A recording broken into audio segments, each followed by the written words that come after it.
दोस्तों, अमेरिका पहले रूस के कच्चे तेल पर पाबंदी लगाकर भारत को घेरने चला था। बड़े गर्व से उसने सोचा था कि वो दुनिया को अपनी उंगली पर नचाता रहेगा और हर देश उसकी शर्तों पर व्यापार करेगा। लेकिन आज हालत यह है कि वही अमेरिका अपने ही बुने हुए जाल में उलझकर छटपटा रहा है। 50% टैरिफ का बड़ा हथियार भी फुस हो गया और भारत ने जिस अंदाज में जवाब दिया है, उसने वॉशिंगटन की रातों की नींद हराम कर दी है। दुनिया के सामने भारत ने यह साबित कर दिया है कि न्यू इंडिया को दबाकर रखना अब किसी भी सुपर पावर के बस में नहीं।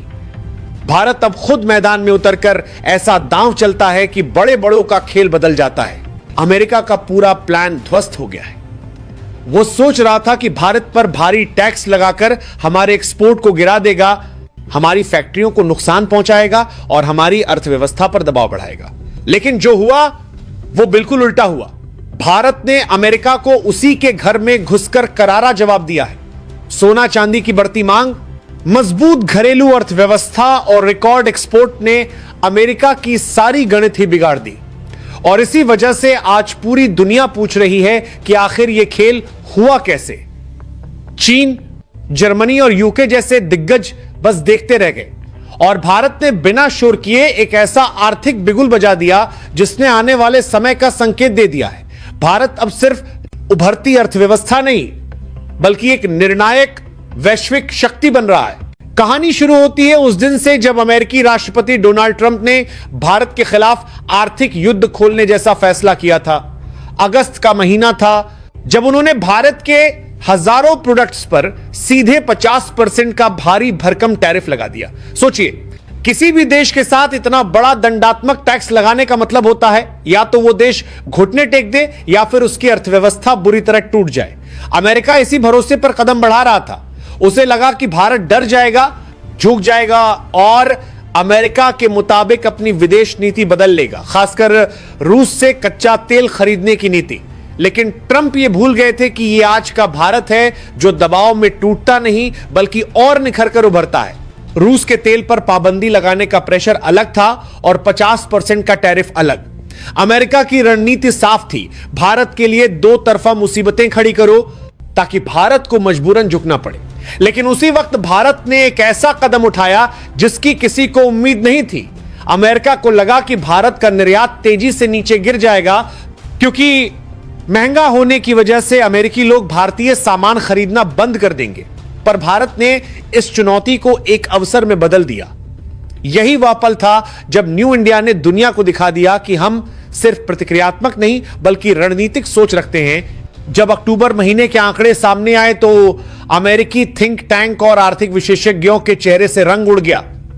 तमाम टैरिफ, तमाम रुकावटों, तमाम राजनीतिक दबावों के बावजूद भारत ने अमेरिका को कुल 6.3 अरब डॉलर यानी लगभग 55,803 करोड़ रुपए का माल निर्यात किया। जी हां, 55 करोड़ से ज्यादा।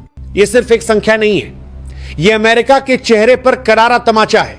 यह वह जवाब है जो बताता है कि भारत कितनी तेजी से अपने व्यापारिक कौशल को नए स्तर पर ले जा रहा है। सितंबर के मुकाबले यह 5% ज्यादा है। यानी जितनी कोशिशें अमेरिका ने भारत को रोकने में की, उतना ही भारत दौड़ता चला गया।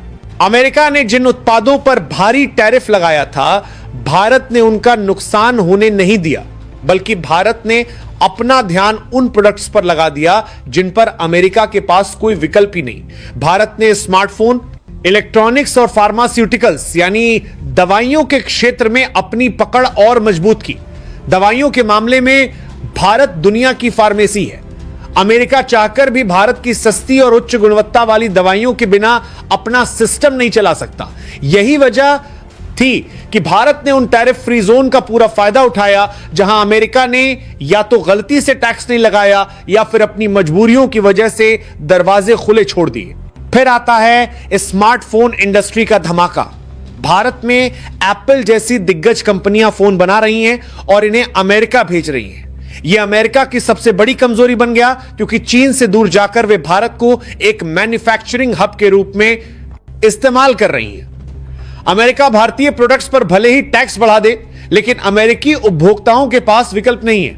आधुनिक तकनीक और किफायती प्रोडक्ट्स की वजह से भारतीय सामान की मांग अपने आप बढ़ती जा रही है। अब जरा दुनिया की हालत देखिए। अक्टूबर का महीना वैश्विक व्यापार के लिए सबसे बुरा साबित हुआ। यूरोप मंदी की चपेट में है। फ्रांस, जर्मनी, यूके जैसे देश मांग में भारी गिरावट देख रहे हैं। अमेरिका की अपनी अर्थव्यवस्था गहरे भ्रम और दबाव से गुजर रही है। लेकिन इन विपरीत परिस्थितियों में भारत ने अपने एक्सपोर्ट को गिरने नहीं दिया। यह अपने आप में बड़ी जीत है।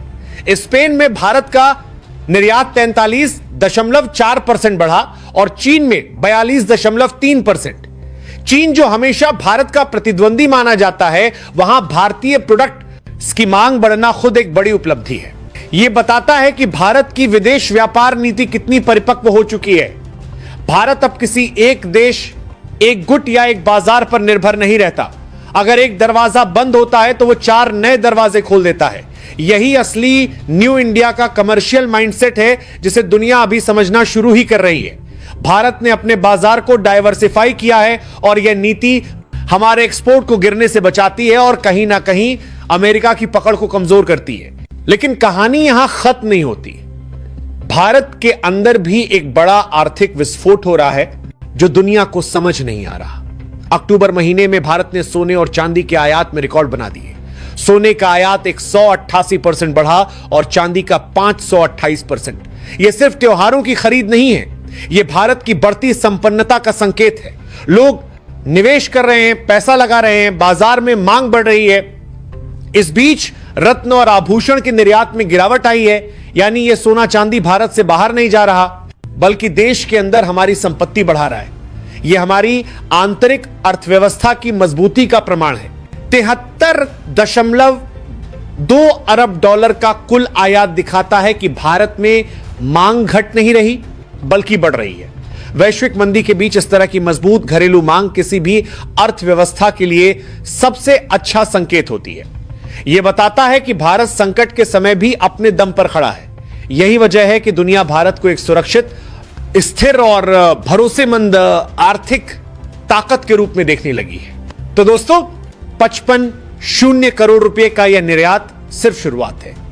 यह 2025 के भारत की उस नीतिगत क्षमता का उदाहरण है जो बताती है कि हम किसी भी दबाव के सामने झुकने वाले नहीं। ट्रंप की नीतियां आज अमेरिका के लिए सिरदर्द बन गई हैं और भारत का मेक इन इंडिया दुनिया में छाप छोड़ रहा है। हमने अमेरिका को साफ संदेश दे दिया है, व्यापार कोई एक तरफा रिश्ता नहीं, आपको भारत की जरूरत है और यह जरूरत आने वाले समय में और बढ़ने वाली है। तो दोस्तों, यह कहानी सिर्फ आंकड़ों, निर्यात, आयात या टैरिफ की नहीं थी। यह उस नए भारत की कहानी थी जिसने दुनिया को दिखा दिया है कि दबाव में झुकना उसकी फितरत नहीं। आज अमेरिका जैसी महाशक्ति भी भारत की आर्थिक चतुराई और कूटनीतिक ताकत को समझने पर मजबूर है। एक समय था जब बड़े देशों के फैसलों से हमारी दिशा तय होती थी, लेकिन आज हालात बदल चुके हैं। अब भारत किसी की शर्तों पर नहीं, अपनी शर्तों पर दुनिया से बात करता है।